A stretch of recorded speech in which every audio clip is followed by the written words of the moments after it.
열왕기하 18장 9절부터 16절까지의 말씀을 한 절씩 교독하시고 마지막 절은 함께 읽겠습니다. 히스기야 왕 제4년 곧 이스라엘의 왕 엘라의 아들 호세야 제7년에 아수르의 왕 살마네셀이 사마리아로 올라와서 애워쌌더라. 3년 후에 그 성읍이 함락되니 곧 히스기야 왕의 제6년이요 이스라엘 왕 호세아의 제9년에 사마리아가 함락되네. 아수르 왕이 이스라엘을 사로잡아 아수르에 이르러 고산 강가에 있는 할라와 하볼과 메대 사람의 여러 성읍에 두었으니 이는 그들이 하나님 여호와의 말씀을 듣지 아니하고 그의 언약과 여호와의 종 모세가 명령한 모든 것을 따르지 아니하였으니더라. 히스기야 왕 제14년에 아수르의 왕 사네립이 올라와서 유다 모든 견고한 성읍들을 쳐서 명령하매 유다의 왕 히스기야가 라기스로 사람을 보내어 아수르 왕에게 이르되 내가 범죄하였나이다. 나를 떠나 돌아가소서. 왕이 내게 주시는 것을 내가 당하리이다 하였더니 아수르 왕이 곧 은 300달란트와 금 30달란트를 정하여 유다 왕 히스기야에게 내게 한지라. 히스기야가 이에 여호와의 성전과 왕궁 곳간에 있는 은을 다 주었고 또 그때에 유다 왕 히스기야가 여호와의 성전 문과 금과 자기가 모든 기둥에 입힌 금을 벗겨 모두 아수르 왕에게 주었더라. 아멘. 일제 강점기 민족 지도자 중 월남 이상재 선생은 1903년 한성 감옥에서 어린 이승만에 의해 전도되었는데요. 그 이듬해 2월 석방되었으나 얼마 되지 않아서 억울한 누명을 쓰고 다시 투옥하게 되었습니다. 옥에 갇힌 이상재 선생은 멍석 밑에 한자로 된 성경을 우연히 찾게 되었고 괴로운 마음에 그 성경을 거듭거듭 읽어나갔습니다. 요한복음을 21장까지 읽은 뒤 그는 주여 나의 눈을 열어주소서 라고 기도했는데요. 그 뒤 신기한 일이 일어났습니다. 게일 선교사의 기록에 따르면 오 진정 믿을 수 없는 일이 일어났다.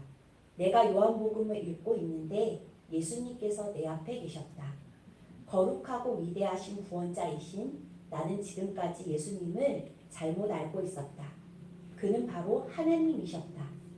내가 요한복음을 30번 정도 읽고 난 어느 날 아침 석방이요 라는 말을 들었다.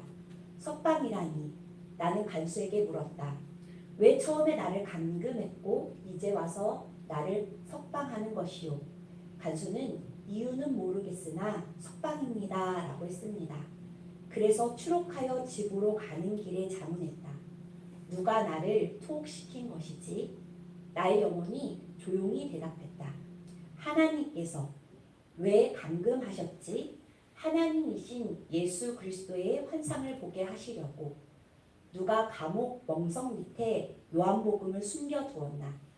보혜사 성령께서. 오 선하신 하나님을 찬양할지어다. 아멘. 고난 앞에서 우리는 하나님 어찌하여 라고 자문할 때가 있고요. 철저하게 하나님 중심으로 살던 사람이 뜻하지 않은 고난에 당해 어려움에 처한 일들을 보면 참으로 마음이 아픈데요. 그것은 고난의 이유가 해석되지 않고 납득되지 않기 때문입니다. 거기다가 그 고난이 도저히 상식적으로 돌파하기 불가능해 보일 때는 모두 망연자실하기 마련인데요. 어려운 일은 노력하면 해결될 수 있지만 불가능한 일은 그냥 불가능하기 때문입니다. 하지만 인간의 끝은 바로 하나님의 시작입니다. 하나님께 순종하는 사람에겐 이런 큰 역경이 오는 것은 하나님의 축복이 바로 뒤에 붙어온다는 뜻입니다. 이 축복을 이끌어내기 위해서는 우리는 기도해야 합니다.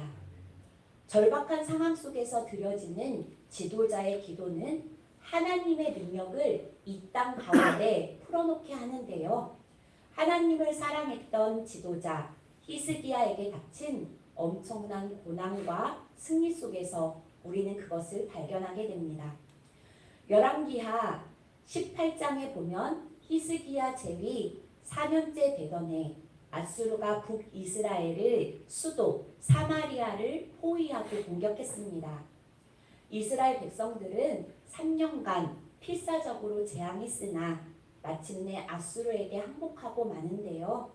이로써 북이스라엘은 아수르에 의해 멸망당하게 되었고 왕과 귀족들은 모두 아수르의 포로로 끌려가게 됩니다. 그러나 성경은 이스라엘이 멸망당한 것이 군사적인 요인이 아니라고 말하고 있는데요. 오늘 본문 12절의 말씀을 다시 보도록 하겠습니다. 이는 그들이 하나님 여호와의 말씀을 듣지 아니하고 그의 언약과 여호와의 종 모세가 명령한 모든 것을 따르지 아니하였음이더라. 말씀에 불순종하고 하나님과 맺은 언약을 배반하고 우상 숭배하며 모세를 통해 명령한 하나님의 법을 듣지도 않고 행하지도 않는 이 어마무시한 세 가지의 죄악이 겹겹이 쌓여서 마침내 하나님의 진노의 날이 이르게 된 겁니다.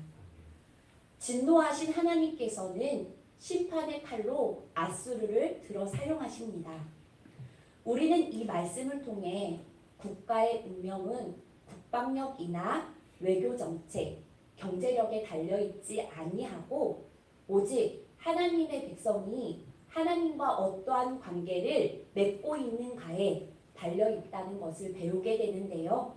북이스라엘이 멸망한 것은 아수르가 강해서 그런 것이 아니라 하나님을 무시하고 우상 숭배를 하고 말씀을 듣고도 행하지 않는 이 죄악들이 쌓이고 쌓여 더 이상 하나님의 보호하심을 받지 못하게 된 것을 교훈 삼아 우리도 정신 차리고 하나님 앞에 바로 서는 개인, 바로 서는 나라가 되기를 원합니다. 북이스라엘 멸망 후 히스기야 제위 14년째 아수르는 유다를 침공합니다. 아수르의 왕 사네립과 대군들이 몰려와 주변 여러 나라를 복종시키고 블레셋의 성읍을 휩쓸어 버렸습니다. 여로보암 때부터 요새화된 요충지 라기스도 점령되었고요. 에드론 왕을 회방시키더니 애국과 에티오피아 연합국까지 격퇴시킵니다. 이 싸움에서 사네립은 46개의 성읍을 점령하고 20만이 넘는 포로를 잡아가는데요. 무시무시한 아수르의 대군 앞에서 유다는 풍전등화와 같은 운명에 처하게 되었습니다. 사정이 너무 급박하니까 처음엔 히스기야도 조공을 바쳐 아수르의 왕의 마음을 달래려 합니다. 내가 범죄했으니 나를 떠나 돌아가라고 왕이 자신에게 지우는 모든 것을 다 감당하겠다고 비참하게 빌었습니다. 이에 아수르 왕은 은 300달란트와 금 300달란트라는 엄청난 돈을 요구했고요. 이 요구를 들러주기 위해서 히스기야는 왕궁의 보물은 물론 성전문에 입힌 금까지 모두 긁어 바쳤습니다. 그토록 하나님을 잘 믿고 섬겼던 히스기야도 인간적인 불안과 공포가 덮치자 기도로 하나님을 의지하지 못하고 나라의 재정을 다 털어 아수르를 회유하려고 노력하였는데요. 급박한 상황 속에서는 하나님의 사람도 본능적으로 인간의 수단에 의지하게 됨을 봅니다. 그러나 그것은 정말 소용없는 일이었습니다. 아수르는 챙길 것을 다 챙긴 다음 약속을 어기고 거침없이 대군을 끌고 다시 진격해 왔습니다. 북이스라엘처럼 남유다도 멸망시키겠다는 심사였습니다. 강대 국가의 외교, 국방은 결코 돈의 문제로 해결되지 못합니다. 조공으로 아수르를 단념시키지 못했던 말입니다. 믿는 자는 하나님의 방법으로 문제를 해결해야 합니다. 닥친 고난을 그 그냥 회피해서는 안 됩니다. 믿음의 사람에게 오는 시련은 하나님의 더 크신 영광을 보여주기 위한 도구임을 믿고 잠잠히 기도하며 담대히 그 고난에 맞서 싸워야 합니다. 사랑하는 전문교회 성도 여러분, 혹시 우리를 불안하게 만들고 힘들게 하는 일들이 있습니까?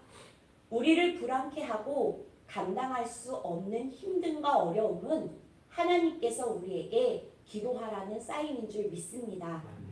인간의 끝은 하나님의 시작입니다. 그러니 어떤 문제라도 하나님께서 해결해 주심을 믿음으로 선포하며 기도합시다. 그럴 때 역경 뒤에 따르는 하나님의 축복을 맛보며 하나님의 능력이 이 땅 가운데 그리고 우리의 가정과 교회 위에 임하게 될 줄 믿습니다. 기도하겠습니다. 하나님, 인간의 끝이 하나님의 시작임을 믿습니다. 그러므로 오늘 나를 괴롭히고 힘들게 하는 모든 문제를 주님 앞에 내어놓고 간절히 기도합니다. 기도의 응답을 받을 그날까지 믿음의 기도로 하나님 앞에 엎드리는 믿음의 사람이 되게 하사 역경 뒤에 따르는 하나님의 축복을 경험케 하옵소서. 얼마 남지 않는 명절, 사랑하는 가족과 친지를 위해 기도합니다. 모든 모임과 시간에 악한 영 틈타지 못하게 하시고 오고 가는 길 안전하게 지켜주시사 평안한 명절 보내게 하시고 나를 사랑해 주시는 주님, 그들에게도 동일한 은혜와 사랑을 베풀어 주셔서 구원의 은총이 넘치게 하옵소서. 오늘은 화요 중보기도회가 있는 날입니다. 기도의 사명을 기억하며 기도의 자리에 나아오는 중보기도위원들에게 성령을 부어주셔서 주님의 마음으로 세상과 이웃을 품고 기도하게 하옵소서. 주님, 태풍으로 인해 피해당한 수재민들을 도와 주옵시고 큰 피해 없이 태풍이 지나도록 인도하시고 보호하여 주옵소서. 이 모든 말씀 우리 주 예수 그리스도의 이름으로 기도합니다. 아멘. 하늘에 계신 우리 아버지여, 이름이 거룩히 여김을 받으시옵소서.